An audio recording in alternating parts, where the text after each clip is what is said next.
하나님께 드리도록 하겠습니다. 우리 자리에서 일어나셔서 우리 신앙 고백하고 하나님께 예배 드리도록 하겠습니다.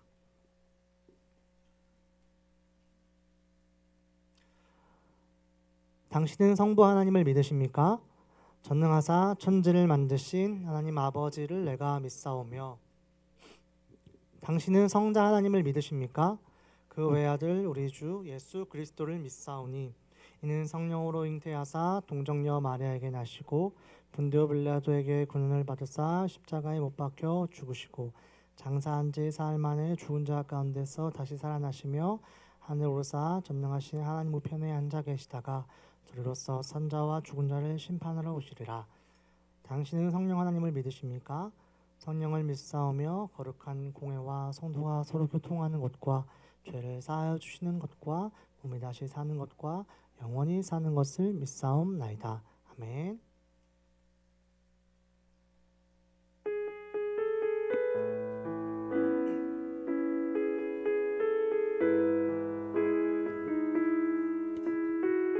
우리 다 같이 찬양으로 한 줄 고백하며 예배합시다. 주의 보좌로 나아갈 때에 주의 보좌로 나아갈 때에 어떻게 나가야 할까? 나를 구원한 주의 십자가 그것을 믿으며 가네. 주의 보좌로 나아갈 주의 보좌로 나아갈 때에 나 여전히 부족하나.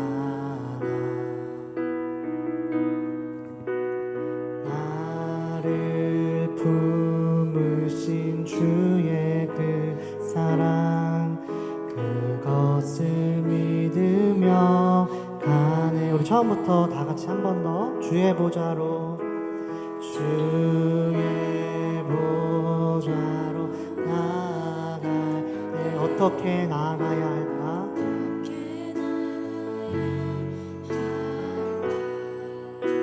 나를 구원한 주의 십자가 그것을 믿으며 우리 믿음의 고백으로 한 번 더 고백합시다. 주의 보좌로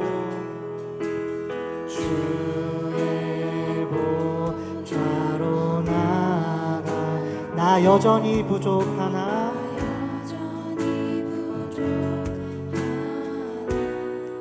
나를 품으신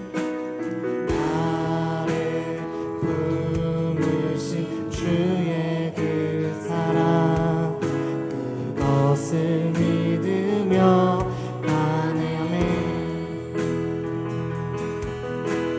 자격 없는 내 힘이 아니 오직 예수님의 보혈로 자격 없는 내 힘이 아니 오직 예수님의 보혈로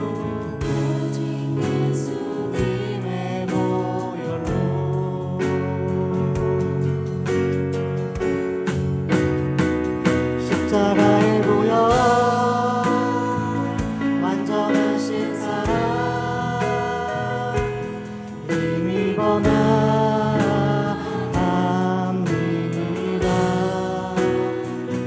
십자가의 보혈 완전한 신사랑 힘입어 예배하니. 십자가의 보혈 십자가의 보혈 완전한 신사랑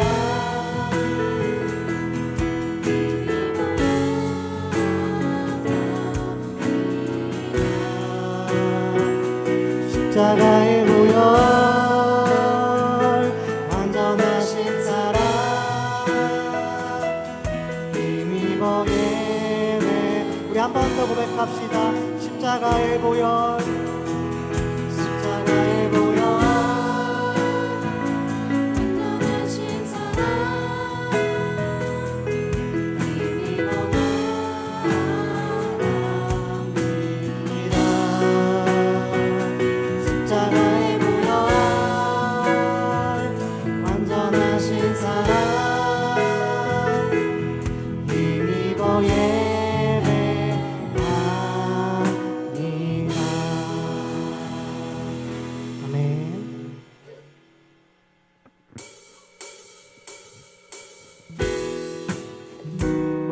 함께 서로를 축복하며 나아갑시다. 하나님의 사랑이 당신의 삶 가운데 가득하기를 축복합니다. 하나님의 은혜가 우리 가운데 가득. 우리 좀 돌아다녀 볼까요? 하나님의 사랑이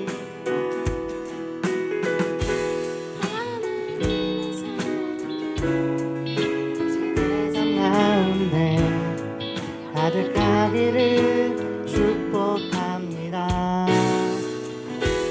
하나님의 은혜가 우리 가운데 가득하. 한 번 더. 하나님의 사랑이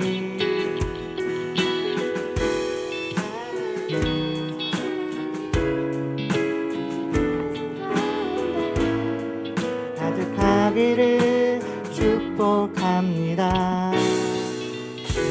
하나님의 은혜 우리 가운데 가득하기를 기도합니다. 여러분 오늘 루미도 생일이에요. 우리 같이 축복해주면 좋을 것 같아요. 한 번 더 가득하기를 기도합니다.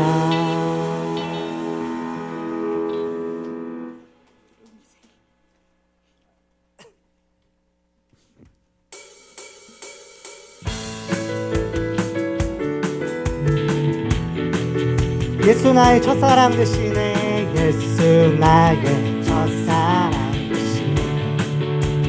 첫사랑 지존자 되신 그리스도 예수.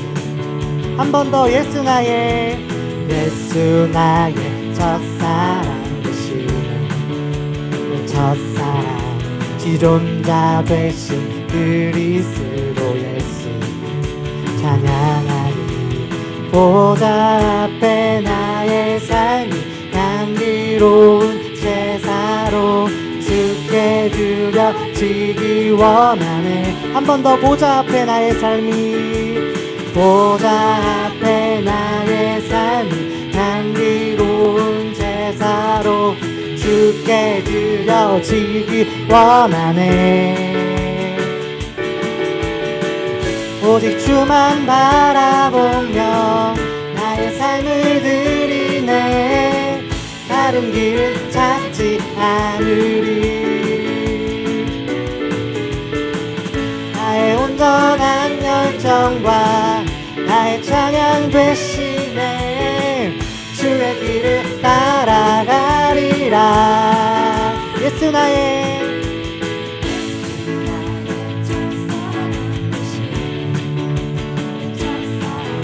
지존자 되신 그리스도 예수. 예수 나의 첫사랑. 예수 나의 첫사랑 되시네. 첫사랑 지존자 되신 그리스도 예수. 찬양하리.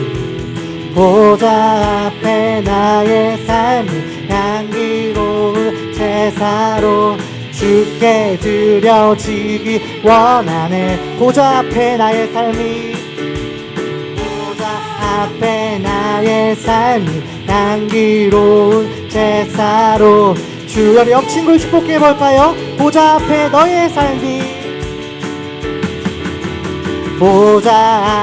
너의 삶이 향기로운 제사로 주께 드려지기 원하네.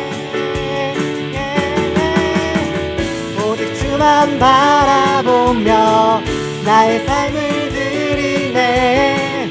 다른 길을 찾지 않으리. 라라라라. 나의 온전한 열정과 나의 찬양 대신에 주의 길을 따라가리라. 오직 주만 바라보며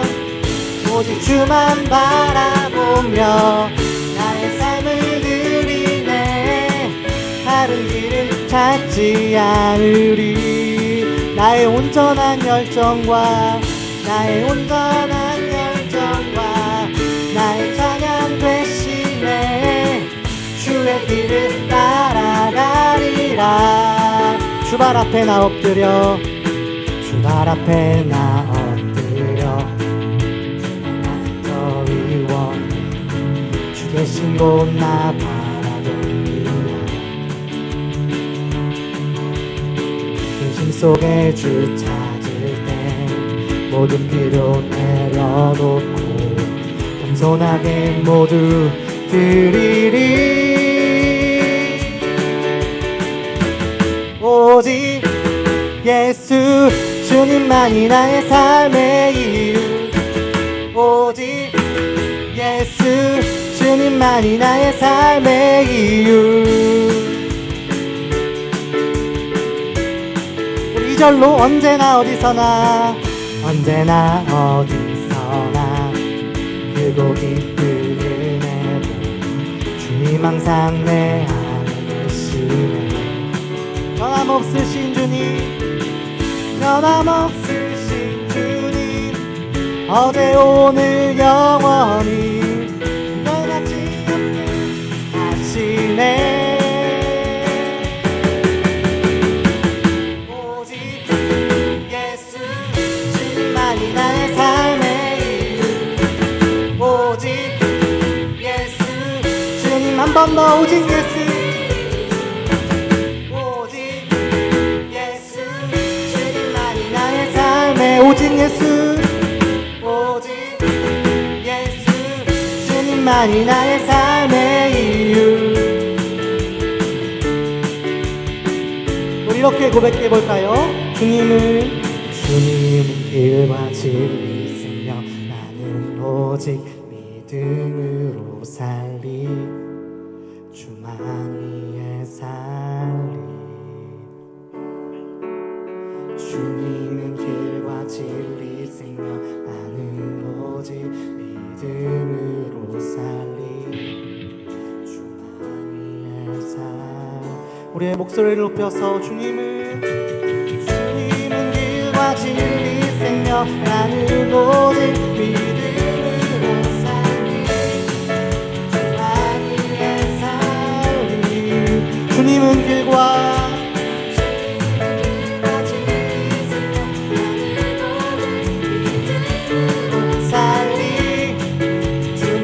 위에 살리. 오직 예수 주님만이 나의 삶의 이유. 오직 예수 주님만이. 한 번 더 오직 예수. 오직 예수 주님만이 나의 삶의 이유. 오직 한 번 더 주님만이 나. 오직 예수.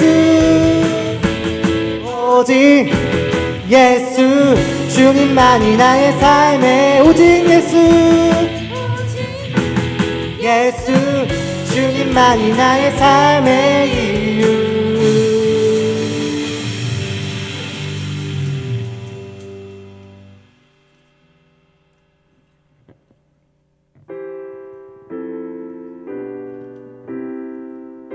처음 하는 찬양인데요. 우리 가사를 기억하며 생각하며 함께 고백하며 예배하며 나아갑시다.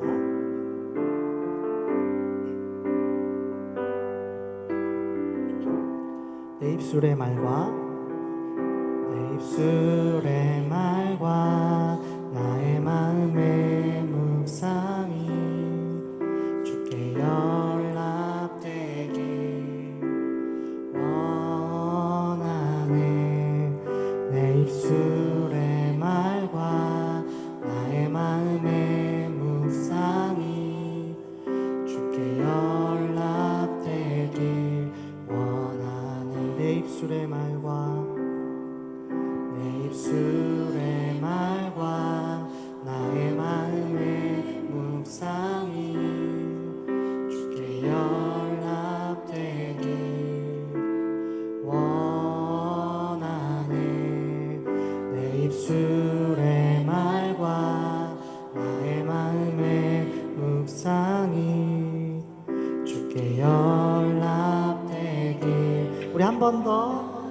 입술의 말과 내 입술의 말과 나의 마음의 묵상이 주께 연합되길 원하네. 내 입술의 말과 나의 마음의 묵상이 주께 연합되길 원하네. 내 반석 나의 구원자, 내 반석 나의 구원자, 나의 노래할 이유, 주님 눈에 축복되길 원하네. 모든 순간순간마다 주의 종 되기 원해.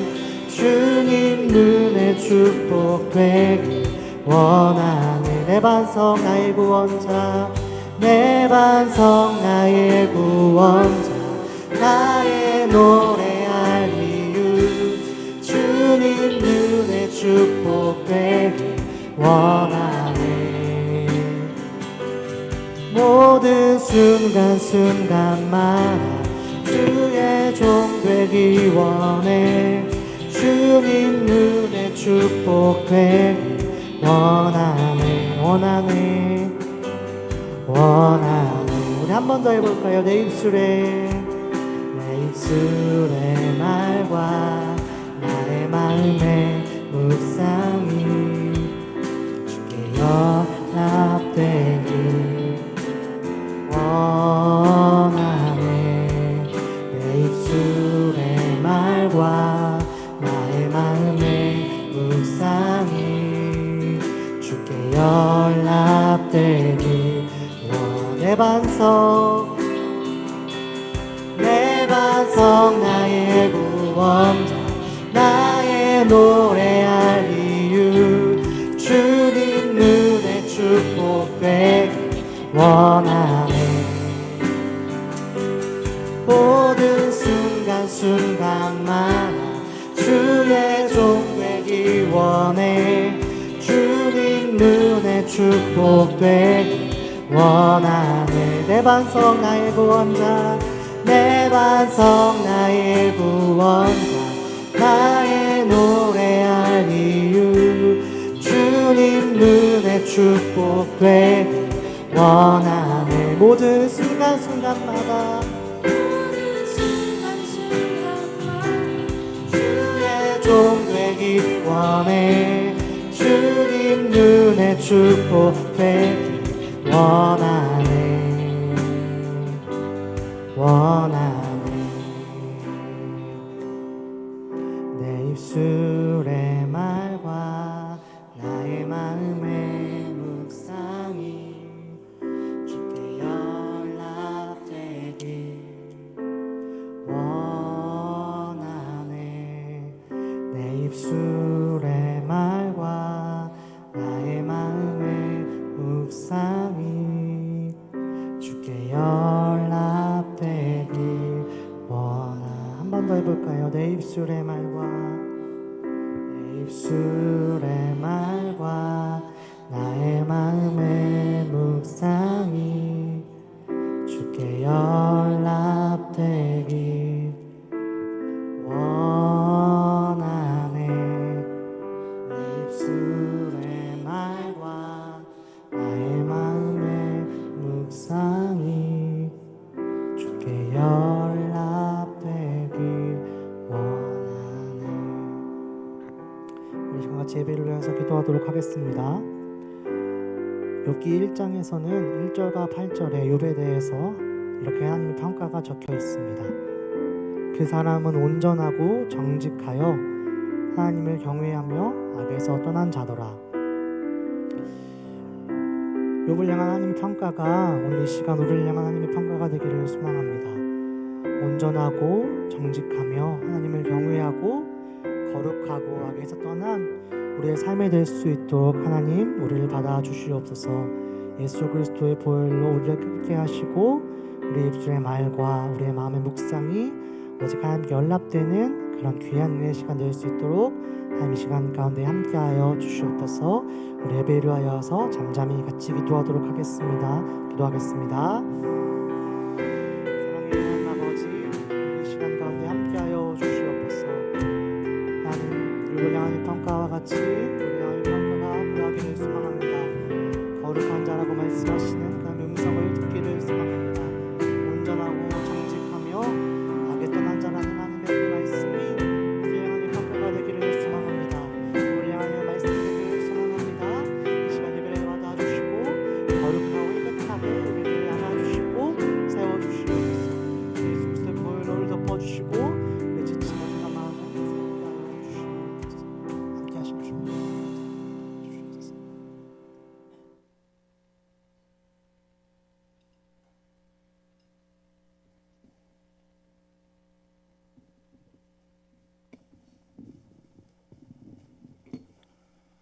내가 확신하노니 사망이나 생명이나 천사들이나 권세자들이나 현재일이나 장래일이나 능력이나 높음이나 깊음이나 다른 어떤 피조물이라도 우리를 우리 주 그리스도 예수 안에 있는 하나님의 사랑에서 끊을 수 없느니라.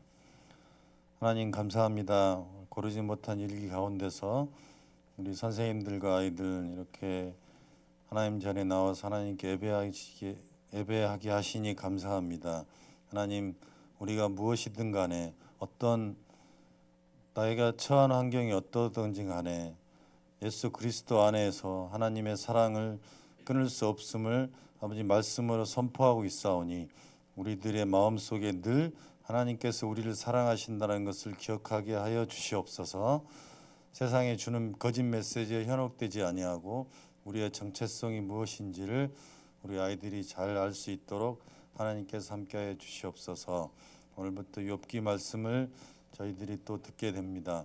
하나님, 의인이고 의로웠던 욥이 어찌하여 고난을 당했으며 하나님께서 인간에게 고난을 주시는 이유가 무엇인지를 우리들이 잘 공부하게 하여 주시옵시고 그 고난을 통하여서 하나님께서 우리와 무엇을 하시고자 하는지를 우리 선생님들과 아이들이 잘 깨달을 수 있는 시간들이 되게 하여 주시옵소서. 목사님 이 말씀 전하실 때에 생명의 말씀이 되게 하시고 이 말씀을 통하여 우리들이 하나님의 사랑이 무엇인지를 더 깊이 깨달을 수 있는 시간들이 되게 하여 주시옵소서. 거룩하신 예수님 이름으로 기도합니다.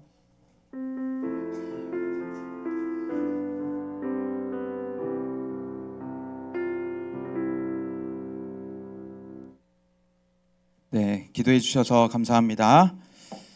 네, 우리 기도하실 때 말씀해 주신 것처럼 오늘부터 이제 욥기입니다. 욥기. 네, 우리 함께 성경 공독하도록 하겠습니다. 욥기 1장 1절부터 12절까지 말씀. 욥기 1장 1절부터 12절까지 말씀.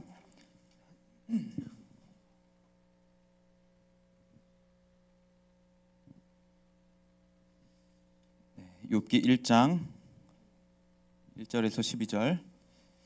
네, 사망 데스느의 욥시에서 욥 하면 됩니다. 구약의 욥. 사망 데스느의 욥에서 구약 성경 760쪽, 761쪽 근처에 보면 있습니다. 욥기 1장 1절부터 12절까지. 네, 우리 한 절씩 교독하고 12절은 함께 읽겠습니다. 우스 땅에 욥이라 불리는 사람이 있었는데 그 사람은 온전하고 정직하여 하나님을 경외하며 악에서 떠난 자더라. 그의 소유물은 양이 7,000마리요 낙타가 3,000마리요 소가 500결이요 암나귀가 500마리이며 종도 많이 있었으니 이 사람은 동방 사람 중에 가장 훌륭한 자라.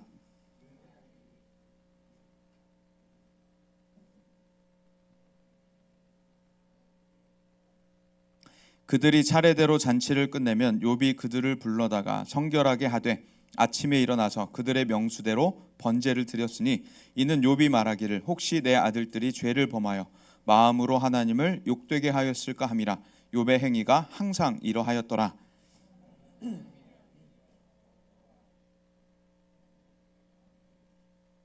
여호와께서 사탄에게 이르시되 내가 어디서 왔느냐? 사탄이 여호와께 대답하여 이르되 땅을 두루 돌아 여기저기 다녀왔나이다.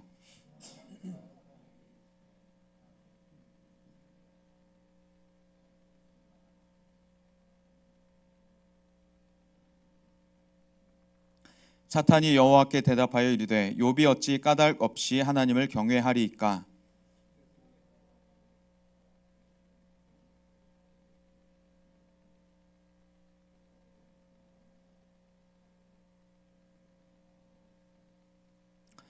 이제 주의 손을 펴서 그의 모든 소유물을 치소서. 그리하시면 틀림없이 주를 향하여 욕하지 않겠나이까? 여호와께서 사탄에게 이르시되 내가 그의 소유물을 다 내 손에 맡기노라. 다만 그의 몸에는 내 손을 대지 말지니라. 사탄이 곧 여호와 앞에서 물러가니라. 아멘.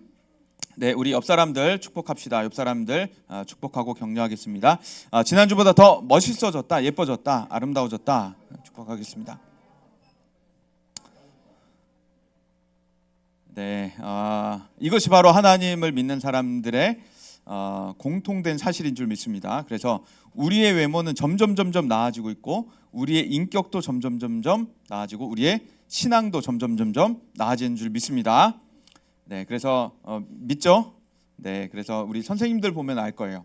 선생님들 보면 점점 잘생겨지고 예뻐지는 것을 알게 될 것이고, 그리고 우리 교회 이제 신앙 연수가 오래되신 뭐 장로님, 권사님, 안수 집사님들 보면 점점 더 멋있어지는 걸 보게 될 거예요. 점점 더 고와지고, 그래서 젊었을 때 사진보다 지금이 훨씬 잘생기고 예쁘고 고우신 것을 보게 되면 예수 믿는 사람들은 점점 나아지는구나라고 하는 것을 알 수 있게 됩니다. 우리의 삶도 그럴 줄 믿습니다.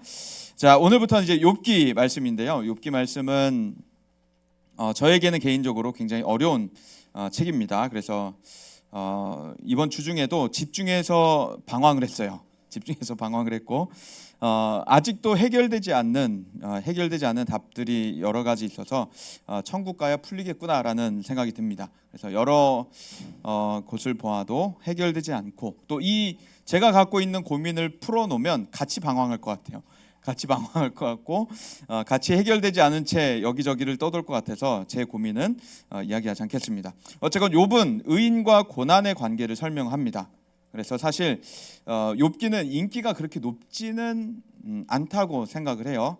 책 자체도 어렵고 의미를 파악하기는 더 어렵고 문체도 되게 어렵습니다. 문체도 되게 어려운 편에 속하고 이제 내용들 해석하는 데도 어렵고, 왜냐하면 이 1장 1절에 나오는 우스 땅조차도 해석이 잘 안 돼요. 우스가 어느 곳에 있는가 이거로도 아직 명확하게 밝혀진 게 없습니다. 그래서 이 욥이라고 하는 인물이 어느 시대 인물이냐 조차도 아직까지 명확하게 드러난 게 없어요. 그래서 뭐 이 시대 인물이다, 이 시대 인물이다, 뭐 여러 정황들을 내놓지만 아직까지도 누군가가 명확하게 이것이다라고 말할 수 있을 만큼 욥을 명확하게 해석하기가 쉽진 않습니다. 또 이제 문체도 어렵고 내용도 해석하기가 어렵고 내용도 파악하기가 어려운데 즐거운 이야기가 아니라는 거예요. 즐거운 이야기가 아니고 정말 계속 고생하는 이야기, 고난을 이야기하는 것입니다. 그런데 특별히 아무런 잘못이 없는 이 사람의 고난, 잘 살아가고 있는, 어쩌면 잘 살아가고 있는 사람이 겪는 슬픔을 소재로 하고 있어요. 아까 우리 찬양인도 하셨던 민우 선생님도 욥에 대해서 간단히 소개했을 때 의인이다, 정직했다, 경외했다, 악에서 떠났다라고 하는 이야기들 했죠. 그리고 이제 부장님 기도해 주실 때도 욥의 고난에 대해서 하나님은 어떤 뜻을 가지고 계신가를 말씀을 기도를 하셨는데, 이것처럼 정말 아무런 문제가 없는 사람, 어쩌면 더 잘 살아가고 있는 이 사람이 겪는 슬픔을 소재로 하고 있습니다. 그래서 욥기는 좀 기피하고 싶은 책 중에 하나예요. 군대, 남자아이들 이제 군대 갈 때면 이제 선배들이 그런 얘기들을 많이 했었어요. 너무 튀지도 말고 너무 못하지도 말고 중간만 해라. 너무 잘하면 너한테 일을 다 시킨다는 거예요. 너무 못하면 계속 혼나고. 그러니까 중간쯤 있어도 없어도 티가 안 나는 존재가 되어서 적당히 일을 해라라고 했는데, 저는 진짜 열심히 했거든요. 군대 가서 진짜 열심히 했더니 계속 일을 시키더라고요. 그래서 이거였구나라는 것을 이제 군대 가서 체험하면서 알게 됐는데, 어쨌건 욥은 너무 잘 믿는, 너무 괜찮은 사람이었고 그래서 그와 관련된 어떤 이야기들이 벌어집니다. 그래서 욥의 고난을 보자니 좀 방황하는 듯했어요. 저는 욥기를 읽었을 때도 이전에도 그랬고 지금도 그렇고 이번 주간에도 그랬습니다. 방황하는 것 같았고 이야기를 읽다가 아 이것이겠지 했는데 다시 의문점이 들어서 원점으로 돌아와요. 그렇다면 다시 계속 원점으로 돌아오면서 계속 방황하면서 이야기의 해답을 찾지 못합니다. 이전에 우리 담임 목사님께서 주일 오전 예배 때 욥을 설교하시면서도 하나님은 해답이 아니라 품을 내어 주셨다라고 말씀을 하셨어요. 그래서 저는 조금 그렇구나 했는데 다시 원점으로 돌아와요. 다시 그렇지 해답이 아니라 품이지 했다가 다시 원점으로 돌아오는 계속 그 반복 방황이 저에게 일어났습니다.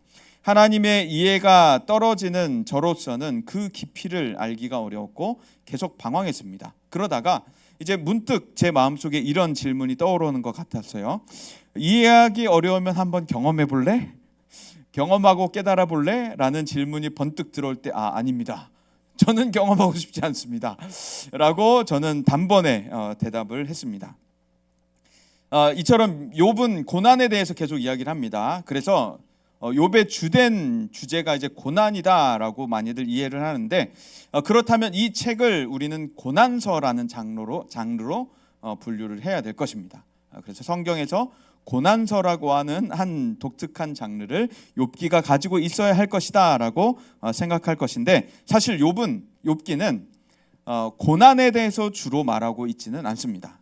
고난이라고 하는 소재를 다루고 있지만 고난을 주로 말하고 있지 않고 지혜를 말하고 있어요. 그래서 성경에서는 성경의 장르 중에 지혜서라고 하는 장르가 있는데 시편, 전도서, 잠언, 욥기가 함께 잠언, 전도서, 욥기가 지혜서라고 하는 카테고리로 묶입니다. 그래서 이 지혜서라고 하는 장르 안에 욥기가 속해 있어서 욥기 역시 지혜에 대해서 이야기를 한다는 거예요. 하나님의 지혜는 무엇인가에 대해서 이야기를 하고 있고요. 그 지혜가 관심이고 그래서 일반적인 글쓰기 방식으로 시작을 해서 일반적인 글쓰기 방식으로 마무리를 하지만 그 중간중간 대화는 시의 형태로 되어 있어요. 그래서 욥과 그 주변 인물들의 대화에서는 시의 형태로 대화를 하는 그래서 이제 연극 같은데 뮤지컬 같은데 보면은 등장인물들이 대화할 때 우리처럼 이렇게 말하지 않죠.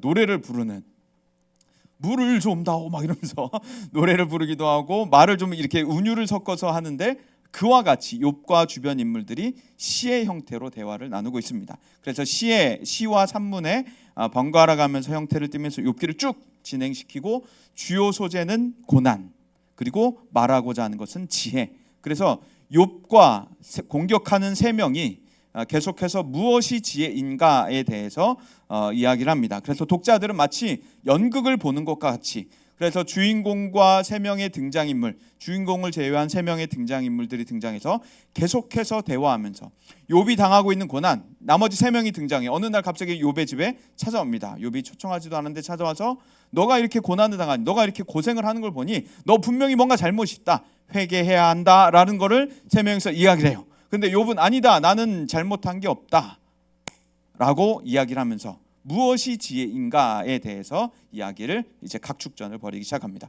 그래서 세 명의 등장인물은 너는 지금 잘못하고 있다, 너가 회개하고 이렇게 살아가는 것이 지혜이다 라고 말하지만 욥은 아니다, 나는 지금 잘못한 것이 없고 하나님이 하실 일이 있다라는 것이 말하면서 누가 지혜로운가, 그 욥과 등장인물 3명 가운데 누가 더 지혜로운가라는 질문을 하게 되고 그리고 결국 무엇이 지혜인가를 알리면서 이 욥기는 끝맺음을 하고 있습니다. 그렇다면 욥기가 정말 말하고자 하는 지혜는 무엇인가? 이제 1장부터 시작해서 그 이제 서론을 프롤로그를 시작을 해요. 그래서 이 지혜에서는 이것에 대해서 이야기를 하려고 합니다라고 하는 아주 기초적인 정보를 제공해 주는 게 1장입니다. 1절부터 5절까지를 보면 먼저 욥에 대해서 설명을 해줘요. 욥에 대해서 설명하는 우리 표를 잠깐 보면서 이야기를 할게요. 성품과 신앙을 한번 볼게요. 성품이 어떻죠? 성품이 온전하고 정직하다. 거짓말 한 번도 안 해본 사람. 거짓말 단 한 번도 안 해본, 조금의 거짓말도 안 해본 사람. 쉽지 않죠. 근데 욥은 그렇게 온전하고 정직했다라고 말하고 하나님을 경외한다. 하나님을 두려워하는 경외함입니다. 여기서 말하는 경외함은 하나님을 두려워하는 경외함이고 악에서 떠났다라고 얘기하고요. 가족에 대해서 아들이 7명이고 딸이 3명이다라고 말하는데 굳이 아내는 소개하지 않았지만 아내가 있습니다. 우리 이제 다음부터 아내가 등장해서 또 욥과 아내 사이에도 이야기가 벌어지는데요. 아들이 7명, 딸이 3명이다라고 말하죠. 아래 이제 숫자가 써 있어요. 무슨 의미일까요? 7 더하기 3은 몇이죠? 10. 이게 무슨 숫자일까? 혹시 짐작이 되는 사람?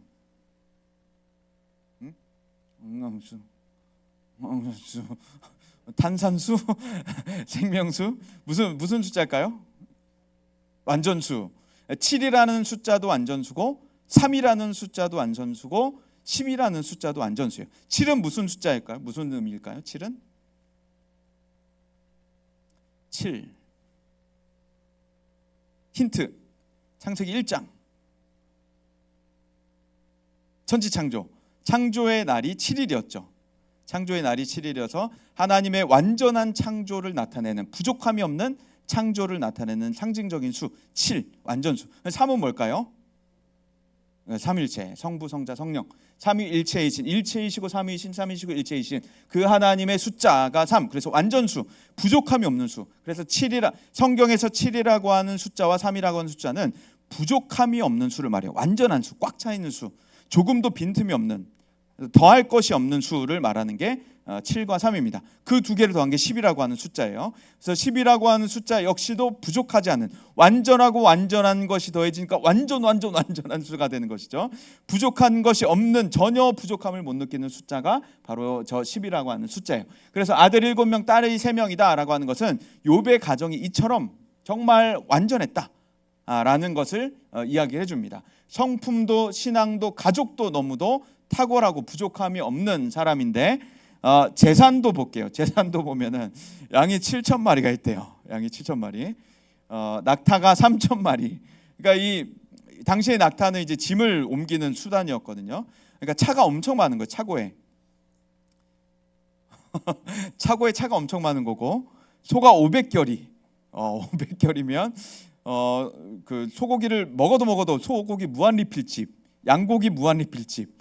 나귀 500마리. 그러니까 사람도 짐도 마음껏 이동할 수 있는 수단, 그리고 먹을 것도 넘쳐나는 수단, 고기 무한 리필집, 그리고 자원 무한 리필. 자원을 캐도 계속 나오는 집. 그러니까 이 사람들이, 이 동물들이 많으니까 동물을 관리해야 될 사람도 많아야 됐겠죠. 종도 많았다라고 하는 거예요. 그러니까 저 많은 동물들을 관리해야 되니까 사람이 얼마나 많았겠어요. 그렇죠? 그러니까 한 마을이었던 거예요. 그러니까 이 욥이라고 하는 사람은 한 족속의 족장과 같은 인물이 바로 이 욥이라고 하는 인물이었다라고 하는 거예요. 아브라함도 이 정도 급이었거든요. 아브라함도 이 정도 급. 그래서 한 마을이 움직이는 것 같은, 중원구 하나가 움직이는 것 같은 규모를 가지고 있었던 게 아브라함과 욥이라고 하는 인물이에요. 그러니까 굉장히 거부였고 완전한 사람이었고, 신앙도 인격도 좋았던, 가족도 굉장히 단란했던 사람이었죠. 하나님을 굉장히 두려워했었고 악에서 떠났던 사람이었습니다. 그런데 이 성품과 신앙을 소개할 때 또 생일 잔치를 얘기하죠. 생일 잔치하고 나면 아들 7명이었죠. 아들 한 명씩 불러다가 번제를 따로따로 드려주는 거예요. 다음 날이 되면. 왜냐하면 이제 잔치를 벌일 때 그 당시엔 이제 포도주도 놓았었고, 노아를 생각해 보면 쉽습니다. 노아도 이제 포도주를 마시고 취해서 실수를 하는 일이 있었죠. 그래서 그와 같은 일이 혹여나 아들들에게 있었을까 봐, 아들들이 혹시나 어떤 잘못, 부지 중에 깨닫지 못하는 중에 잘못을 했을까 봐 아들 한 명씩 불러다가 번제를 드려주는 거예요. 굉장한 사람이죠. 그래서 동물 하나씩 잡고 한 명당 번제. 첫째 아들, 둘째 아들, 셋째 아들, 넷째 아들, 다섯째 아들, 일곱째 아들까지 한 명씩 정성을 다해서 번제를 드려줬던 게 바로 욥이라고 하는 인물입니다. 집에 가서 한번 아버지한테 부탁을 해보세요. 아버지, 우리 가족 수대로, 형제 수대로 한 명씩 개인 예배를 드려주세요 라고 하면 아버지가 단번에 거절하시겠죠. 아니다, 네 알아서 해라. 그런데 욥은 그렇지 않았다는 거예요. 한 명을 위해서 정성껏 예배를 드렸다라고 하는 것이죠. 그런 이 욥에 대한 소개가 나타나고 6절부터 7절에 보면 이제 천상회의가 벌어집니다. 하늘에서 회의가 벌어지는데 이제 총회가 열리게 되었죠. 6절에 보면 이제 하루는 하나님의 아들들이 왔다라고 하는데 여기서 말하는 하나님의 아들들은 이제 우리가 천사로 이해하는 존재들입니다. 그래서 하나님의 아들들과 하나님이 천상회의, 총회가 열려서 무언가 회의를 하는 듯한 그런 모습이 이제 펼쳐져요. 이제 그 1막, 욥에 대한 1막이 가족의 모습들이 커튼이 딱 내려지고 두 번째 막 커튼이 열렸는데 하나님과 이제 천사들이 막 회의를 하고 있죠. 그 중에 한 존재가 이제 불쑥 거기 나타납니다. 6절 하반절에 보면 사탄도라고 하죠. 사탄. 이 사탄에 대한 해석도 이제 여러 가지가 있는데 이 원어로 하면은 너무 마음에 와닿는 존재예요. 원어는 이제 하사탄이에요. 하사탄. 한숨을 팍 한번 쉬고 사탄. 이게 바로 여기서 말하고 있는 존재인데 대적자라고 하는 뜻을 가지고 있어요. 그래서 이 대적자가 하나님께 대한 대적자는 아닐 수도 있겠다라고 하는, 어쩌면 이제 욥에 대한 대적자로 많이들 이해할 수가 있겠죠. 왜냐하면 하나님에게는 굉장히 굽신굽신하는 모습인데 욥에게만 계속 대적을 하고 있는, 욥을 질투하는 듯한 모습을 보이고 있습니다. 어쨌건 그 존재가 나와서 하나님에게 보고를 올리기 시작합니다. 사탄도 그들 가운데 왔다라고 말하고 7절에 보면 사탄 너가 어디서 왔느냐라고 하죠. 하나님이 몰라서 물어보신 게 아니에요. 너가 어디서 왔냐. 하나님은 모든 것을 알고 계시기 때문에 이 존재가 어디를 다녔는지 무엇을 했는지 다 알고 계십니다. 그런데 너가 어디서 왔느냐라고 물어보는 것은 독자들을 위한 질문이에요. 독자들에게 알려주기 위해. 그래서 이 성경을 읽고 있는 사람들에게 이 사탄을 소개하기 위해서 너가 어디서 왔냐라고 물어보고 사탄은 이제 보고를 올리죠. 그리고 이제 욥에 대한 이야기를 합니다.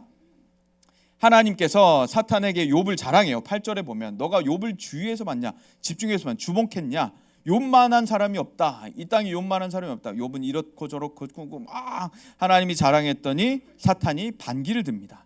하나님이 너무 잘해줬기 때문에 욥이 하나님을 사랑하는 거죠. 저 재산 봐요. 재산 저렇게 많으니까 하나님 안 사랑하겠어요? 하나님께 계속 매달리는 거죠. 차 더 많이 가지려고, 소고기 더 많이 먹으려고 계속 하나님을 잘 섬기는 겁니다. 예배 잘 드리는 겁니다. 그런데 만일 하나님이 그거 다 뺏어가면 욥이 하나님을 저주하고 떠날 겁니다.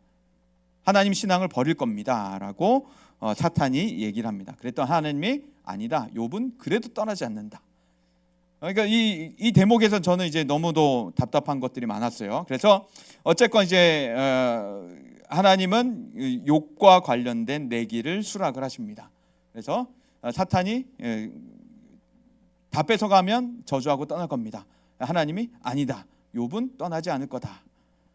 재산 욥의 재산만 욥만은 건드리지 마라. 욥의 몸만은 건드리지 말아라. 이제 점진적으로 이 상황이 변해가기 시작합니다. 후에는 욥의 몸만 건드리지 말아라, 재산은 건드려라라고 하셨죠. 이것을 우리가 어떻게 이해할 수 있을까? 어쨌건 좀 어려운 부분입니다. 그래서 이제 이 이야기로 시작을 하면서 욥과 관련된 대적자가 등장을 해서 욥의 것들을 이제 하나씩 뺏어가 보기 시작해요. 욥의 것들을 하나씩 뺏어가기 시작하고 하나님과 대적자 그리고 욥과 친구들이 등장하면서 이 욥의 고난에 대해서 이야기를 하고 그리고 욥의 지혜를 소개하기 시작합니다. 이처럼 이제 욥과 새 친구들은 나와서 너가 죄를 지었으니 그러지라고 말합니다. 욥은 나의 고난은 잘못 때문에 생긴 것이 아니다라고 이야기를 해줘요. 자신의 상황을 변호해 나가기 시작합니다. 그런데 이 자신의 상황을 변호하는 것이 너희 생각이 잘못됐어, 나는 죄를 지어서 이런 게 아니야 라고 말하기 시작하는 이 변호가 변명이 될지 변증이 될지는 이제 이야기가 쭉 흘러가면서 나타나기 시작해요. 변명이라고 하는 것은 잘못이 있는데 둘러대는 것이죠. 변증이라고 하는 것은 변호하면서 증명해 보이는 겁니다. 그래서 욥이 말하고 있는 이 변호가 변명이 될지 변증이 될지 그것은 욥기가 흘러가면서 우리가 발견해 나가기 시작합니다. 그래서 이 욥을 고난을 대하는 욥의 모습을 우리는 보게 돼요. 욥기가 쭉 진행되면서 고난을 대하는 욥의 모습이 어떤가를 보게 됩니다. 그리고 고난을 이해하는 자세를 우리가 또한 깨닫게 됩니다. 그래서 우리는 이 세상 속에서 고난을 어떻게 이해할 수 있을까? 고난을 어떻게 대할 수 있을까를 우리는 이제 깨닫게 되는 것이죠. 첫 번째 우리가 알 수 있는 것은 우리가 첫 번째로 알 수 있는 것은 무엇이냐면 모두가 고난을 당한다라고 하는 것이에요. 모두가 고난을 당한다. 욥의 고난을 마주할 때면 드는 생각이 있어요. 아까 이제 가족들 소개 들었고 재산 소개 들었고 욥의 인격과 신앙을 소개 들었습니다. 이쯤 되면 좀 잘 살았으면 좋겠죠. 요즘 오늘 같이 비가 와도 우산 안 쓰고 딱 밖에 나가면 비 안 맞고 여기서 비가 막 꺾여가지고 비가 바닥으로 막 떨어지고 그럼 좋겠죠. 차가 와서 5톤 트럭이 막 시속 150km로 달려와서 꽝 부딪혀도 아무렇지 않고 그냥 쭉 걸어가면 좋겠죠. 그런 일이 벌어졌으면 좋겠는데 욥에게 그렇지 않았다는 거예요. 인격도 너무 좋았고 신앙도 너무 좋았는데 단란하고 행복하게 살고 있었던 그 집에 조금씩 문제가 벌어지기 시작했던 겁니다. 그냥 행복하게 살면 안 되나라고 하는 우리의 생각이 산산조각이 나버리기 시작해요. 이제 욥에게는 고난이 예비되어 있습니다. 한 순찰자가 보고하면서 욥의 신앙을 두고 하나님과 내기가 시작이 됐어요. 이제 막 욥에게는 엄청난 고난이 불어닥치기 시작합니다. 너무 불쌍한 거죠. 잘 살고 있었는데 너무 잘 사는 나머지 이렇게 되는 것일까라고 하는, 어쨌건 욥에게 이제 불어닥칠 고난들이 끔찍한 고난들이 있어집니다. 왜 꼭 고난을 당해야만 하나? 왜 꼭 고난을 통해서만 우리가 이해할 수 있을까? 경험할 수 있을까? 깨달을 수 있을까? 행복하게만 살면 안 되는 것인가? 라고 하는 생각을 하게 됩니다. 그러면서 깨닫게 되는 것은 우리 주변에 일어나는 일들, 성경 속에 일어난 일들을 보게 되면서 고난 없는 인생이 없구나라고 하는 것을 우리는 깨닫게 돼요. 왜 욥은 고난을 당해야 했나? 행복하게 살면 안 됐나라고 하는 생각을 하다가 성경을 둘러보고 우리 주변에 일어나는 일들을 둘러보면 고난 없는 인생이 없구나라고 하는 것을 우리는 깨닫게 됩니다. 고난 없는 인생이 없고 고난 없는 국가가 없다는 것이죠. 행복만 가득한 나라, 행복만 가득한 삶이 이 세상에는 없다는 것입니다. 그 편안한 공부를 안 해도 되는 북유럽 쪽, 유럽의 일부 국가를 가더라도 그곳에 역시 고난이 있고 그곳에 역시 행복이 깨어져 있는 상황들이 벌어진다는 겁니다. 한때 우리나라도 아메리칸 드림을 가지고 있었는데 미국 역시도 그 고난을 겪고 있고 미국 역시도 행복이 깨어진 상황들이 있다는 것이죠. 우리 모두 고난을 경험하면서 살아갑니다. 몸에 질병이 없는 사람이 없고 고민이 없는 사람이 없고 스트레스가 없는 사람이 없다라고 하는 거예요. 인기가 많은 연예인일지라도 연예인이라면 우리가 행복할 거라 착각하지만 그렇지 않다는 겁니다. 돈이 많은 부자, 재벌 총수는 행복할 거라 착각하지만 역시 그렇지 않다는 겁니다. 모두에게 고난이 있고 모두에게 근심이 있고 모두에게 부족함이 있고 모두에게 결핍이 있다는 거예요. 재벌 총수라 할지라도 돈이 엄청 많은 총수라 할지라도 결핍이 있다라고 하는 겁니다. 인기가 엄청나게 많은 연예인일지라도 그에게 스트레스와 결핍이 있다라고 하는 것입니다. 그렇다면 모두가 고난을 당하는데 모두가 고난의 삶을 살아가고 모든 국가가 모든 민족이 고난의 민족 고난의 국가로 살아가는데 이 고난은 어디서부터 왔던 것일까? 이 고난은 어디서로부터 시작됐던 것일까? 우리가 이것을 알아야 합니다. 이것은 이제 아담이 선악과를 먹은 그 이후로부터 인간에게는 고난이 시작됐다는 거예요. 그래서 하나님은 최초의 고난이 없는 상태를 창조하셨는데 인간이 죄를 범죄하면서부터 인간에게는 고난이라고 하는 것이 시작됐던 것입니다. 선악과를 아담과 하와가 먹음으로써 인간에게는, 자연에게는, 세상에게는 고난이라고 하는 것이 시작됐어요. 처음으로 아담이 고난을 당하기 시작하죠. 자신의 아들들에게서 폭력과 살인을 처음으로 목격합니다. 그리고 이후 줄곧 고난의 이야기들이 가득하게 되죠. 구약에서 대표적으로, 창세기에서 대표적으로 고난을 당했던 인물이 있어요. 혹시 기억나는 사람 있을까요? 굉장히 고난을 많이 당했던 고난의 대표적인 인물, 창세기 안에서 구약을 요셉. 요셉은 가족들에게, 형제들에게 배신을 당하고 누명을 쓰고 오명을 덮고 감옥에 갇히기도 하는 등등의 일들을 계속 경험했던 게 요셉의 이야기입니다. 그처럼 모든 사람들에게는 고난이라고 하는 시간이 있어요. 요셉이 만약에 그 중간에 세상 참 별볼이 없네, 자신의 삶을 포기했더라면 요셉의 스토리가, 하나님의 스토리가 나타나지 않았을 겁니다. 그러나 요셉은 끊임없이 하나님의 일들을 기다리면서 자신의 고난을 마주했어요. 자신의 고난의 시간을 통과해 나갔습니다. 그리고 결국 이 고난을 주신 하나님의 뜻들이, 고난을 허락하신 하나님의 일들이 나중에는 발견이 되었고 깨달아졌고 세상 가운데, 성경 가운데 드러나게 됐다는 것이죠. 그래서 이 세상에 고난밖에 없다, 이 세상은 온통 고난으로 가득하다, 모든 민족, 모든 나라, 모든 삶은 고난밖에 없다라고 하는 이 생각이 삭막하다고 느낄 수도 있겠지만, 인생을 더 이상 살아갈 가치를 못 느끼겠다라고 여길 수도 있겠지만, 그렇지 않다는 겁니다. 이 세상에 우리가 지금도 우리 주변에는 고난이 가득하고 계속해서는 이상기후에 대해서도 이야기하고 있는 이 위기의 상황 속에서 우리는 이 삶을 포기할 수 없다는 것이죠. 산업화를 거친, 혹시 들어본 사람 있나요? 산업화를 거친 후, 이 전 세계가 산업화를 거친 후 지구의 기온이 몇 도 올랐는지 혹시 들어본 사람? 지구의 기온이 몇 도 올랐다 하고 들어본 사람 있을까요 혹시? 지구의 기온이 산업화를 거친 이후 지구의 기온이 1.25도 정도 올랐대요. 지구의 기온 많이 안 올랐죠? 이 정도면 버틸만 하겠죠. 근데 이 1.25도, 지구의 온도를 1.25도를 올리려면 어느 정도의 파급 효과가 일어나야, 어떤 효과를 벌여야 지구의 온도가 1.25도로 오를 수 있을까? 이제 학자들이 계산을 해봤더니 1800년부터 1800년부터 원자폭탄을 매일같이 매 초마다 4개씩 터뜨려야지 가능한 1800년부터 원자폭탄을, 핵폭탄을 매일 1초마다 4개씩 터뜨려야지 이 지구의 온도가 1.25도 오른다고 하는 거예요. 재앙 수준이죠. 1800년부터 핵폭탄이 매일 터져 있는 상태 속에 우리가 살고 있는 겁니다. 그래서 이제 지구의 온도가 2027년도가 되면 1.5도를 넘길 위기라고 해요.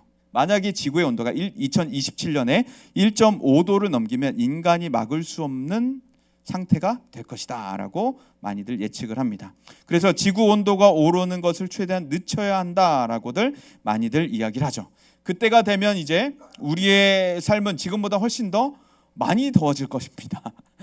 여름은 더 많이 더워질 것이고, 겨울은 사라질 것이고, 이상기후는 더 많이 벌어질 것이고, 지금도 계속해서 지진이 벌어지는데 그때 되면 또 더 많은 지진이, 어떤 일들이, 또 산불이, 걷잡을 수 없는 산불들이 더 일어나야 될 수도 있을 것이죠.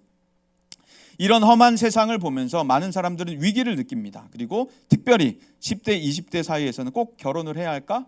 결혼을 하더라도 꼭 아이를 낳아야 할까라고 하는 회의감을 많이 갖게 되죠. 험한 세상에 나조차도 살기 힘든데 이 험한 세상에 또 다른 생명을 끌어들이고 싶지 않다라고들 이야기합니다. 과연 그런 것일까? 고난을 대하는 그리스도인의 자세가 있다라고 하는 것을 우리는 기억해야 하는 것이죠. 그래서 이 세상은 고난으로 가득하고, 고난은 바로 아담과 하와의 범죄로부터 시작됐는데, 이 고난, 시작된 이 고난을 대하는 그리스도인들의 자세가 있다는 겁니다. 첫 번째는 바로 고난을 견뎌라라고 하는 것이에요. 고난을 견뎌라. 그러니까 고난을 당하지 않는 사람이 없으니, 고난이 없는 삶이 없으니, 고난이 없는 국가가 없으니, 이민을 가도 똑같고, 어떤 나라 가면 행복하겠지라고 생각해도 이민을 가도 똑같고, 어느 민족에게나 고난이 있기 때문에 어딜 가도 이 지구상에서는 고난을 피할 수 있는 길이 없습니다. 그렇기 때문에 우리는 고난을 견뎌야 하는 것이죠. 자, 옆 사람들에게 인사합시다. 고난을 잘 견딥시다. 고난을 잘 견뎌보자라고. 네, 고난을 견디는 그리스도인의 자세는 바로 견딤입니다. 견디는 것. 하나님은 최초에 고난이 없는 상태를 창조하셨죠. 그러나 아담과 하와의 범죄로 인간은 타락했습니다. 고난이 시작됐죠. 그리고 하나님은 결국 이 고난 당하는 세상을 구원하셨고, 결국 구원으로 완성을 하실 겁니다. 그 중간에 고난이 끝나지 않는 상태를 우리가 살아가고 있는 거예요. 그러니까 창조와 타락, 구속이라고 하는 이 사이, 타락과 구속 사이를 우리가 살아가고 있기 때문에 하나님의 완전한 회복된 나라를 우리는 기다리고 있습니다. 그 나라가 오면 우리에게는 고난이 사라지는 거예요.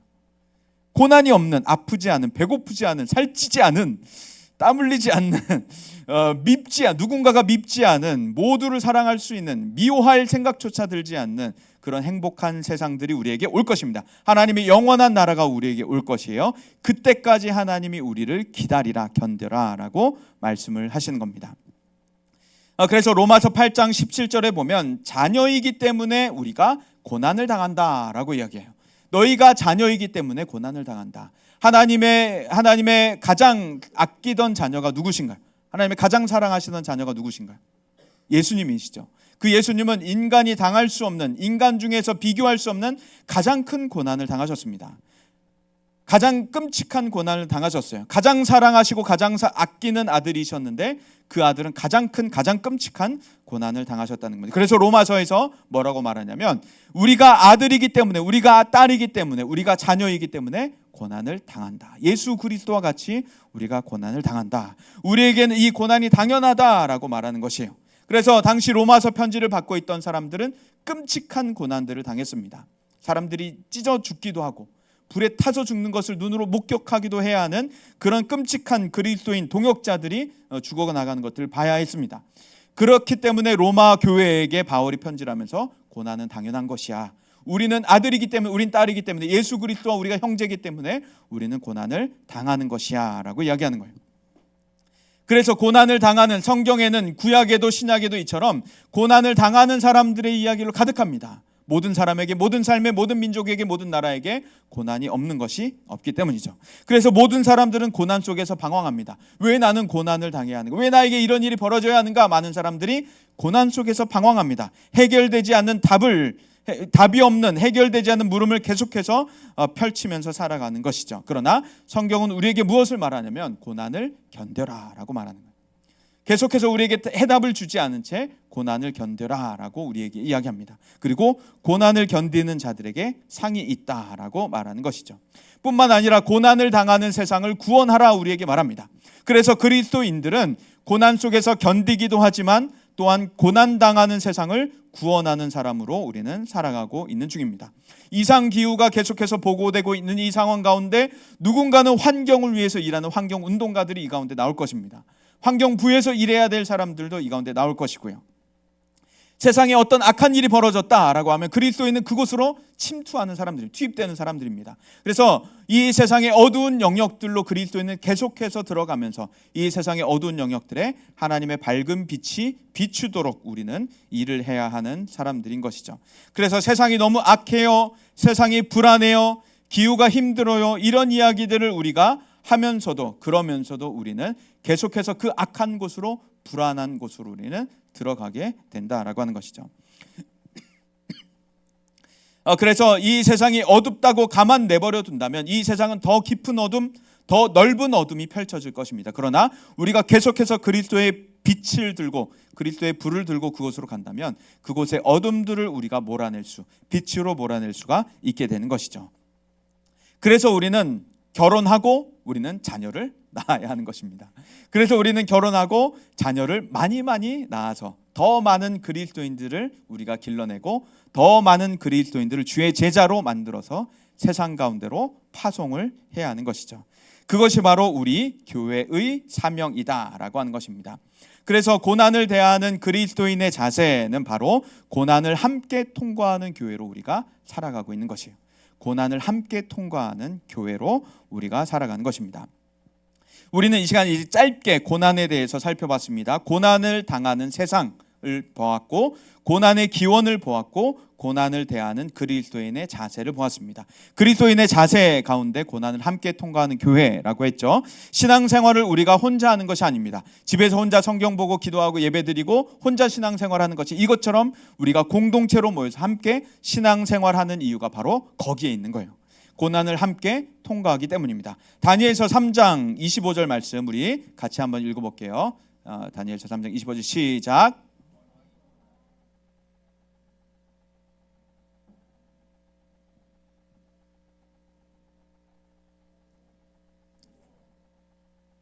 아멘. 여기 보면 풀무불에 들어갔던 세 사람이 있었죠.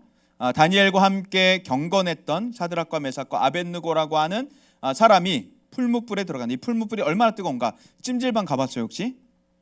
찜질방에 보면 뜨거운 방 있죠. 뜨거운 방 우리가 들어갔는데 누가 밖에서 문 잠그고 안 내보내죠. 문을 안 열어줘.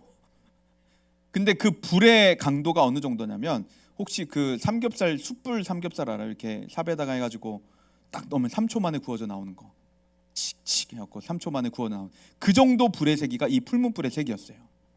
삼겹살이 3초 만에 구워줄 수 있는 불, 그 불에 들어갔는데 문을 잠그고 밖에서 누가 안 내보내주는, 그 정도 불에 이 사드락 메삭 아벳느고가 들어갔는데 하나님이 아닌 다른 신에게 우리는 절하지 않겠다, 다른 신을 섬기지 않겠다라고 하는 이유로 의인이 당하는 고난, 의인이 당하는 박해를 당해서 이 풀무불에 들어갔는데 3명이 아니라 4명이 있었다고 성경은 이야기합니다. 이 왕이 보았더니, 이방 왕이 보았더니 4명이 있었는데 그 4번째 사람을 보니까 사람의 형상이 아니다라고 얘기해요. 신들의 아들과 같다. 그러니까 그 사람이 봤을 때는 예수님이라고 하는 존재가 이렇게밖에 표현이 안 됐던 것이죠. 신들의 아들과 같다라고 하는 게. 그러니까 우리는 이 세상에서 고난을 당할 때 혼자서 떨어져서 고난을 당하는 것이 아니라 우리는 어떻게 해서든지 교회 공동체 안으로 들어와서 함께 나의 고난을 짊어져야 하는 것입니다. 그렇게 될 때면 우리는 나 혼자 고난을 당하는 것이 아니라 내 옆에 내 친구들과 함께 이 고난을 통과해 나가는 것이고, 고난을 헤쳐나가는 것이고, 우리 중간에, 우리 가운데 바로 예수 그리스도가 계시면서 우리가 이 고난을 통과해 나갈 수가 있는 것이죠. 이처럼 예수님은 모든 국가적, 개인적 고난을 당하는 성도들에게 함께 하십니다. 그래서 포로로 잡혀갔던, 나라를 뺏겼던 이 국가적 고난의 상황뿐만 아니라 풀무불 가운데로 들어가는 이 사드락 메삭 아벳느고의 개인적인 고난의 상황, 국가적 고난, 개인적 고난의 상황에 예수님은 함께 계신다라는, 떠나지 않고 함께 계시고 그 가운데 계셔서 그들의 고난을 함께 동참하시고 그들의 고난을 헤쳐나갈 수 있도록 주님께서 함께 계시다라고 하는 겁니다. 그래서 로마서 12장 15절 말씀에 이렇게 기록이 되어 있는 걸, 즐거워하는 자들과 함께 즐거워하고 우는 자들과 함께 울라라고 말하는 겁니다. 우는 자들과 함께 우는 것이 바로 예수님의 삶이셨고 우리 교회의 삶이라고 하는 것입니다. 우는 자들에게, 우리가 우는 자들이 있거든 함께 울어줄 수 있는 사람이 되어줄 수 있기를 소망합니다. 우는 사람이 있다면 우리 공동체 가운데 와서 함께 울 수 있는 사람들, 함께 고난을 헤쳐나갈 수 있는 사람들이 되었으면 좋겠습니다. 우리 이 시간 찬양 하나 드리고서 잠시 기도하는 시간 갖도록 하겠습니다. 이 세상에는 고난 없는 사람이 단 한 사람도 없습니다. 모든 시대, 모든 사람은, 모든 국가는 고난을 경험합니다. 그러나 그리스도인에게는 고난을 이길 힘이 있다는 것이에요. 왜냐하면 고난 당하신 주님께서 우리에게 이미 주님의 승리를 선물로 주셨기 때문입니다. 뿐만 아니라 우리가 교회로 함께 똘똘 뭉쳐서 우리끼리 위로하고 격려해서 어떠한 고난이 오더라도 우리가 이겨낼 수 있기 때문인 것입니다. 우리라면 그것을 할 수 있다는 이야기입니다. 우리가 뭉친다면 어떤 것도 우리를 막을 것이 없고 우리는 어떤 것도 뚫어낼 수 있다는 이야기입니다. 우리가 이 시간 아무것도 두려워 말라 찬양하면서 좀 하나님 앞에 잠시 기도하는 시간 갖도록 하겠습니다.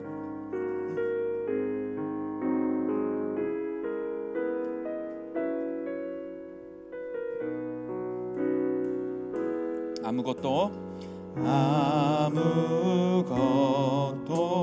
두려워 말라. 주 나의 하나님이 지켜주시네. 놀라지 마라. 놀라지 마라. 겁내지 마라. 겁내지 마라. 주님 나를 지켜주시네. 아무것도 두려워 말라. 아무것도 두려워 말라. 주 나의 하나님이 지켜주시네. 놀라지 마라. 겁내지 마라. 주님 나를 지켜주시네. 내 마음이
기도하겠습니다. 함께 기도할 때에는 이해하지 못하는 고난을 경험하는 사람이 있다면, 힘겨운 일이 있는 사람이 있다면 이렇게 기억했으면 좋겠습니다. 이 세상에 안 힘든 사람이 없다는 것을, 고난 없는 삶이 없고 고난 없는 민족이, 국가가 없다는 것을, 고난 없는 시대가 없고 고난 없는 역사가 없었다는 것을 기억하면서, 하나님, 제가 이 고난 잘 견디게 하여 주옵소서.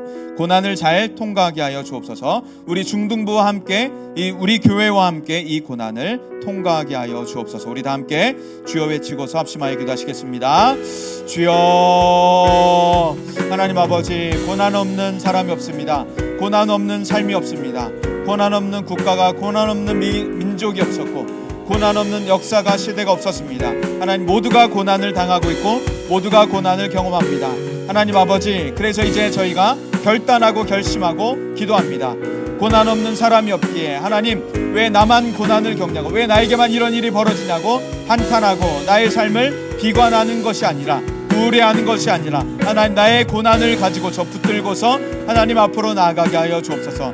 나와 함께 하시는 예수님, 나를 떠나지 않는 예수님, 나의 산성 요새, 나의 소망이 되시는 그 주님께로 나아가서 나의 고난을 가지고 주님께 나아가 기도하며, 하나님, 이 고난을 통과하는 우리가 되게 하여 주옵소서. 고난을 견딜 수 있는 힘을 주시는 하나님, 날마다 이 고난을 통과할 수 있는, 이 고난을 견딜 수 있는 제가 되게 하여 주옵소서. 우리 중등부 안에서, 하나님, 우리 교회 안에서 하나님, 이 고난, 나의 고난을 함께 짊어지고 통과할 수 있는 우리들 되어서, 나 혼자 싸우는 것이 아니라 우리가 함께 싸우는 우리 사람들 다 되어서 이 고난을 멋지게 이겨낼 수 있는, 멋지게 승리할 수 있는 우리 사람들 다 되게 하여 주옵소서. 그렇게 하여 주옵소서.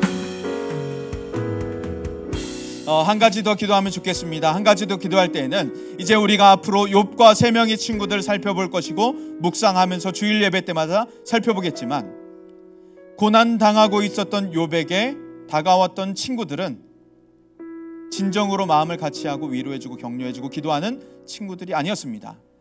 비난하고 조롱하는 친구들이었습니다. 우리가 그런 사람 되지 않았으면 좋겠습니다.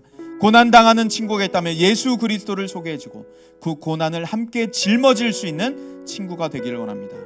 고난 당하는 친구가 있다면 예수님께로 초대하고 예수님께로 인도해내서 그 고난을 함께 짊어질 수 있는 사람 되었으면 좋겠습니다. 격려하고 위로하고 기도하는 사람 되게 하여 주옵소서. 고난 당하는 친구가 있다면 예수님께로 인도하는, 예수님을 소개하는 제가 되게 하여 주옵소서. 우리 다 함께 주여 외치고서 합심하여 기도합니다.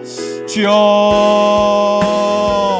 하나님 아버지, 기도합니다. 하나님 아버지, 우리가 살아갈 때 하나님, 내 주변의 친구들 가운데, 내가 아는 사람들 가운데 고난을 당하는 사람이 있다면, 잘 됐다고 박수하고 칭찬하고 축복하는 것이 아니라, 기뻐하고 축하하는 것이 아니라, 고난 당하는 사람을 보고서 예수님께로 인도하고 초청할 수 있는 우리가 되게 하여 주옵소서. 그를 격려할 수 있는, 위로할 수 있는 사람 되게 하여 주시고, 그 고난을 함께 짊어질 수 있는 진정한 친구가 되게 하여 주옵소서. 비관하고 비난하는, 조롱하는 내가 되는 것이 아니라, 그 고난 당하는 사람의 모습을 보고, 삶을 보고 함께 아파하고 함께 울어주고 함께 눈물 지으며 그의 고난을 함께 짊어질 수 있는 내가 되어서 주님께로 인도하는, 주님께로 초청하는, 주님께로, 주님 안에 있는 그 소망을 발견하도록 인도할 수 있는 우리가 되게 하여 주옵소서. 하나님, 우리 그렇게 사용하여 주옵소서. 주님의 도구가 되고, 하나님이 어둠의 때, 하나님이 어둠의 시대 속에 빛으로 사는 자는 저희가 되게 하여 주옵소서.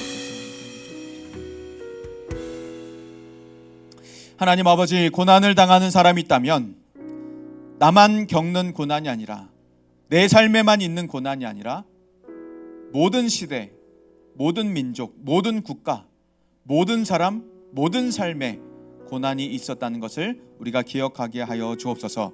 뿐만 아니라 하나님이 가장 사랑하시는, 가장 아끼시는 독자 예수 그리스도께도 인간이 비교할 수 없는 가장 큰, 가장 비극인, 가장 참혹한 고난이 있었다는 것을 기억하게 하여 주옵소서. 자녀이면 고난 당한다는 것을 우리가 기억하면서 이 고난을 잘 견딜 수 있는, 고난을 해석하는 지혜와 고난을 견디는 힘을 우리에게 더하여 주옵소서. 하나님, 이 고난 우리가 혼자 싸우는 것이 아니라, 혼자 통과하는 것이 아니라, 우리가 교회 안에서 함께 이 고난을 통과하고 있다는 것을 기억하게 하여 주셔서, 우리 중등부 안에서, 우리 교회 안에서 혼자 싸우는 것이, 고난을 함께 짊어짐으로 싸워갈 수 있는 멋진 사람들 되게 하여 주옵소서. 그래서 고난을 멋있게 통과하게 하여 주시고, 계속해서 고난과 멋있게 싸우게 하여 주시고, 고난이 계속해서 다가오더라도 뒤로 물러나지 않고 포기하지 않고 계속 맞서 싸울 수 있는 사람들 다 되어주시고, 내 옆에 사람이 힘겹게 싸우고 있다면 함께 싸워줄 수 있는 멋있는 사람들 다 되게 하여 주옵소서. 그래서 우는 자들과 함께 울라는 주님의 말씀을 우리가 기억하면서 함께 울어줄 수 있는 공동체, 함께 짐을 짊어질 수 있는, 나눠줄 수 있는 공동체 다 되게 하여 주옵소서. 그렇게 우리를 사용하실 주님을 찬양하며 예수님 이름으로 기도합니다. 아멘. 이 시간 우리 찬양하면서 준비한 헌금 하나님 앞에 올려드리겠습니다.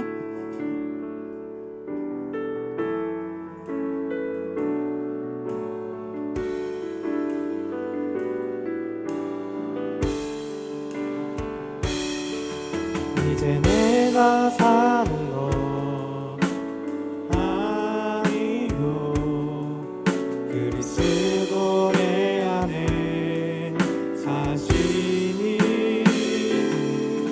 오직 그의 생명이 나의 생명 나의 모든 날들도 주의 것 나는 오직 한 분 바랍니다 나의 아버지 나의 구원 나의 주. 기도하겠습니다. 하나님 아버지, 지난 한 주간 저희를 지켜주시고 안전하게 보호하시고 또 쓸 모든 것들을 채워주신, 넘치도록 채워주신 아버지 하나님의 은혜에 감사하며 예물 주님 앞에 올려드립니다. 저희의 모든 것이, 저희에게 온 모든 것이 아버지의 것입니다, 하나님이 주신 것입니다 라는 신앙의 고백으로 올려드릴 때 하나님 기뻐 받아주시고 복음이 전파되는 곳에, 하나님 영광 받으시는 곳에, 교회가 든든히 세워지는 곳에 이 헌금이 사용되게 하여 주옵소서. 이번 한 주간 살아갈 때에도 아버지 하나님의 인도하심과 보호하심 속에 필요를 채워주시는 아버지 하나님의 손길을 경험하며 살게 하여 주시고, 그래서 계속해서 하나님께 아낌없이 자원하여 드릴 수 있는 저희의 모든 손길이 되도록 인도하여 주옵소서. 믿고 감사드리며 예수님 이름으로 기도합니다.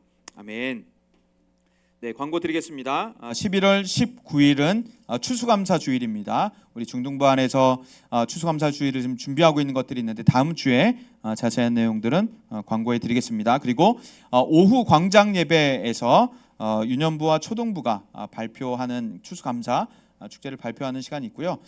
우리도 함께 그 오후 광장 예배를 참석해서 주님의 추수에 감사를 하는 시간이 되었으면 좋겠습니다. 그리고 11월 26일은 학습 세례 입교식이 주일 3부 예배 있습니다. 학습 세례 입교식 대상자들을 제가 지금 호명해 드리겠습니다. 한번 확인해 주시고 세례를 받지 않은, 유아 세례나 세례를 아직 받지 않은 학습 대상자 2명, 임서연, 천소미 확인해 주시고, 혹시 더 저는 학습이 필요합니다라는 사람 말씀해 주시기 바랍니다. 그리고 입교 대상자, 여기는 유아 세례를 받았던 친구들입니다.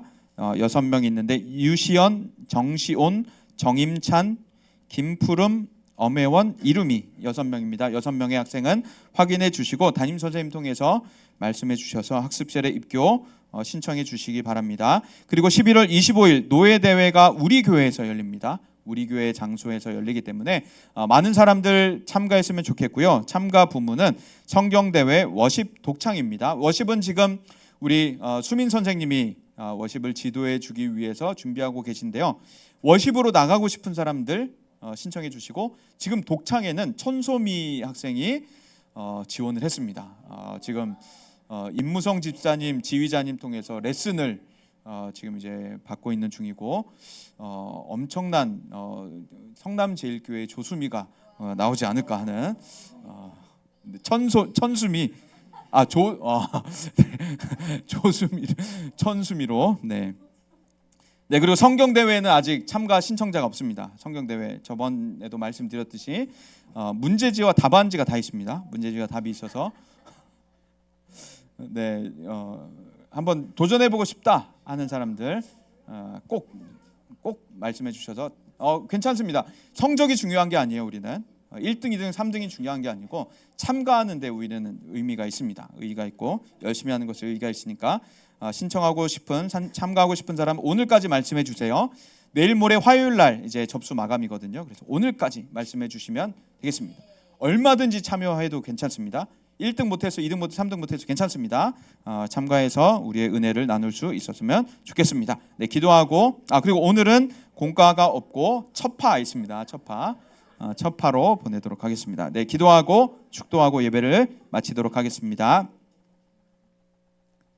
주 예수 그리스도의 은혜와 하나님의 사랑과 성령의 교통하심이 고난을 잘 이겨내고 통과하기를, 또 공동체와 예수 그리스도와 함께 고난을 맞서 싸우기를 각오하고 소원하는 모든 심령 위에 영원까지 함께 하시기를 간절히 축원하옵나이다. 아멘.